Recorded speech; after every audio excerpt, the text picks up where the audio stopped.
ہوں، ناشتہ کرتا ہوں اور اپنی ڈیوٹی پر روانہ ہو جاتا ہوں، قرآن و حدیث میرے بارے میں کیا کہتی ہیں؟ تو شیخ ابن باز رحمۃ اللہ علیہ نے دو ٹوک پہلا جملہ یہ استعمال کیا کہ ایسا عادتاً مستقل ایسا کرنے والا کافر ہے، مسلمان نہیں ہے۔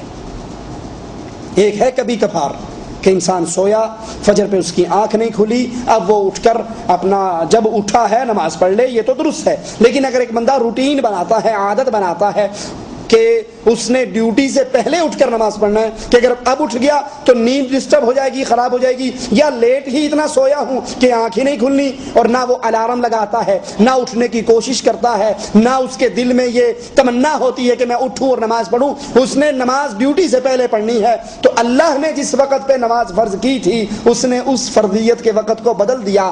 ایسا بندہ انتہائی خطرناک وادی میں ہے، اور شیخ ابن باز کے فتوے کے مطابق یہ کافر ہے، مسلمان نہیں ہے۔ ارأیت الذی من اتخذ الہہ ہوا، اس آیت کی روشنی میں شیخ ابن باز نے فتویٰ دیا ہے، کیا تو نے اس شخص کو دیکھا جس نے اپنی خواہش کو اپنا رب بنا لیا؟ اللہ نے نماز فجر کے وقت فرض کی، اس کی خواہش نے 7 بجے، 6:30 بجے، 6 بجے نماز فرض کر لی۔ یہ اٹھتا ہے، نماز پڑھتا ہے، ناشتہ کرتا ہے اور ڈیوٹی پہ چلا جاتا ہے۔ اس سے اللہ سے توبہ کرنی چاہیے۔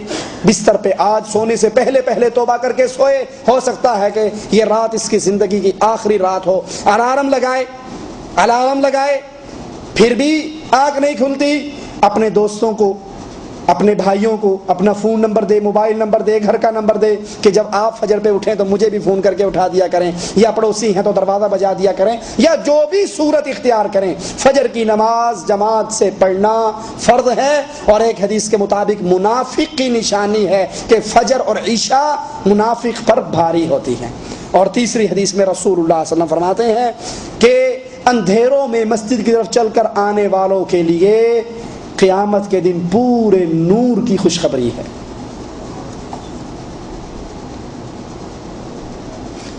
قرآن سے بے رخی کیسی ہے؟ کیا صرف رمضان کے مہینے میں پڑھ لینا کافی ہے؟ قرآن سے بے رخی انسان کو بربادی کی طرف لے کر جاتی ہے۔ وہ دل جس میں قرآن کی آیات نہیں گونجتی، ڈر ہے کہیں اس دل پر گناہوں کا زنگ نہ چڑھ جائے اور پھر آیات اس پہ اثر کرنا ہی چھوڑ دیں۔ اس لیے اس کتاب سے دل لگائیے، اس کتاب کو پڑھیے، اپنے 24 گھنٹوں میں زیادہ نہیں آدھا گھنٹہ نکال لیجئے اس اللہ کی کتاب کے لیے۔ یہ اللہ کا خط ہے، یہ اللہ کا کلام ہے، یہ ہمارے نام رسالہ ہے، اس میں سے آپ کا اور میرا ایگزام ہونا ہے۔ وہ بدنصیب طالب جس نے ساری عمر اس کتاب کو نہیں دیکھا، اس کتاب کو سمجھا ہی نہیں جس میں سے امتحان ہے، تو کیا یہ پاس ہو جائے گا یا فیل ہوگا؟ انگلش کے لیے آپ نے کتنے ٹیوٹر رکھے ہوئے ہیں، آپ اس کے گائیڈ لے کر اس کو پڑھتے ہو، کسی اور سے سمجھتے ہو، اور قرآن کو صرف عربی میں طوطے کی طرح پڑھتے ہو، وہ بھی رمضان میں، اور پھر چھوڑ دیتے ہو، تو قیامت کے دن کیا بنے گا؟ یہ قرآن قبر کے عذاب کے اندر رکاوٹ بنتا ہے، یہ روزہ قیامت کے دن عذاب میں رکاوٹ بنتا ہے۔ اس لیے قرآن کو کم از کم زیادہ نہیں آدھے گھنٹے کے لیے دن میں وقت نکالیں، پڑھیں، اور جتنا پڑھیں ترجمے کے ساتھ پڑھیں تاکہ آپ کو اور مجھے سمجھ آئے مالک نے مانگا کیا ہے، ڈیمانڈ کیا ہے، منع کس چیز سے کیا ہے، حکم کس چیز کا دیا ہے، اور ہم مولویوں کے چنگل سے نکل کر ڈائریکٹ قرآن کے اثر کے تحت آ جائیں۔ مولویوں کی کامیابی ہی یہ ہے کہ انہوں نے آپ کے ہاتھ سے قرآن چھین لیا، کسی نے فضائل اعمال پکڑا دی، کسی نے فضان سنت پکڑا دی، کسی نے بہشتی زیور پکڑا دیا، کسی نے ملفوظات پکڑا دی، قرآن غائب ہو گیا۔ اور جب قرآن غائب ہو گیا تو مسلمانوں میں سے عزت بھی غائب ہو گئی۔ یہ عزت آنے کا ایک ہی راستہ ہے، خود قرآن کو ترجمے سے پڑھیں۔ لوگوں نے اپنے پیٹ کی جہنم چلانے کے لیے بڑی باتیں کر رکھی ہیں۔ ہاں جی، آپ قرآن سمجھ لو گے؟ قرآن سمجھنے کے لیے تو 18 علوم چاہیے۔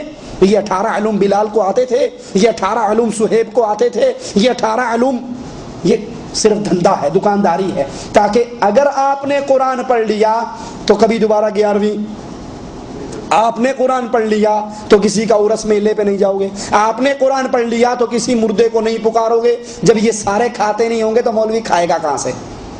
سمجھ آئی؟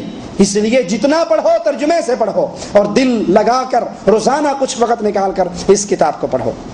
تاریک نماز با جماعت کا کیا حکم ہے؟ خطرناک حالت کے اندر ہے جو نماز با جماعت کا تارک ہے گھر میں پڑھ لیتا ہے، بغیر شرعی عذر کے گھر میں نماز نہیں ہوا کرتی۔ اور شرعی عذر کیا ہے؟ آپ سو گئے، آپ بھول گئے، آپ کو علم نہیں رہا، یا آپ ایسی بیماری میں، اللہ ہم سب کو محفوظ رکھے، ایسی بیماری میں پکڑے گئے کہ آپ مسجد میں جانے کے قابل نہیں رہے، ٹھیک ہے، یا آپ کے قرب و جوار میں اہل توحید کی مسجد نہیں، اہل بدعت اور اہل شرک کی مسجد ہے۔ جب یہ عذر ہو تو بندہ گھر میں پڑھ سکتا ہے، اور اگر یہ عذر نہیں تو مسجد میں نماز پڑھنا واجب ہے۔ اقول قولی ھذا واستغفر اللہ لی ولکم ولسائر المسلمین۔